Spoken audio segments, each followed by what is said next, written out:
Sarah Borgson-Keto, and in conjunction with REIT's REIT Week 2020 Virtual Investor Conference, I'm joined today by video link with Bill Trimble, President and CEO of Easterly Government Properties. Bill, welcome.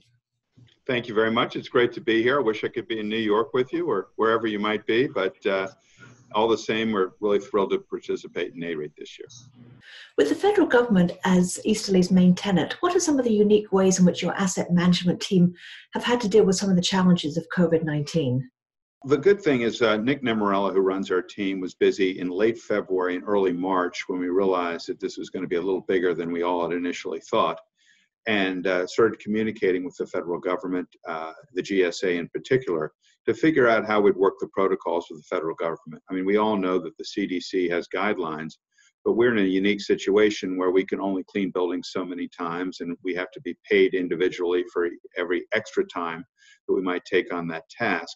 And so we basically came up with the first protocol with the federal government to go in and basically negotiate a long-term contract to clean buildings at their expense. And so that's been going on. I will mention, though, that we've only had in over 6 million square feet, 5 cases of the COVID in all of our buildings. And I think we've responded very well. Our buildings are up and going and have been operating the entire time. And so we're knocking on wood, but I think we're very well positioned. Easterly got off to a strong start in 2020 with regard to acquisitions. What does the rest of the year look like for you? Well, it's been an interesting year. I think the good news is we had a lot of off-market transactions that we'd already sort of pre-programmed into the year, but we're beginning to see some marketed and non-marketed opportunities now for interesting reasons. There are a number of owners of these buildings, and of course we know who they all are and have been dealing with them now for over a decade. But we're beginning to see owners who might have a development project or a hotel project or such, and really need to quickly come up with some capital, with some cash. And obviously, we're here. We're going to pay the proper price for the building. So our pipeline is actually larger than usual. We are having no problem now getting into buildings to inspect them. These would be new purchases where they're third parties. So I think we're very bullish on how our pipeline is looking for the year. And while we indicated $200 million, I'm pretty confident we will exceed that number for the year.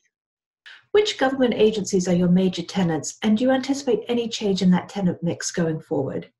Well, there's about 500 departments, agencies, and bureaus in the federal government. I mean, it's a massive organization, but it's really not as much of a monolith, but an assemblage of these individual agencies, which some are growing, some are shrinking, and most are remaining the same. But we still really concentrate on about 3 dozen of them, and basically these are a lot in the security. We call them the gun-toting agencies, the FBI, the DEA. Federal courts are very important. So I don't think there's going to be, the VA obviously has been incredibly important during this period of time, as well as the FDA with our new laboratories. I don't think we're going to see a great change in what we focus on. We really try to stay non-political in our picking of the agencies. And not surprisingly, those agencies are extremely important, certainly in what we're seeing this year so far. Bill, thank you so much for joining me. It's a real pleasure. Good luck. And for more news and information on REITs and listed real estate, be sure to visit REIT's website, REIT.com.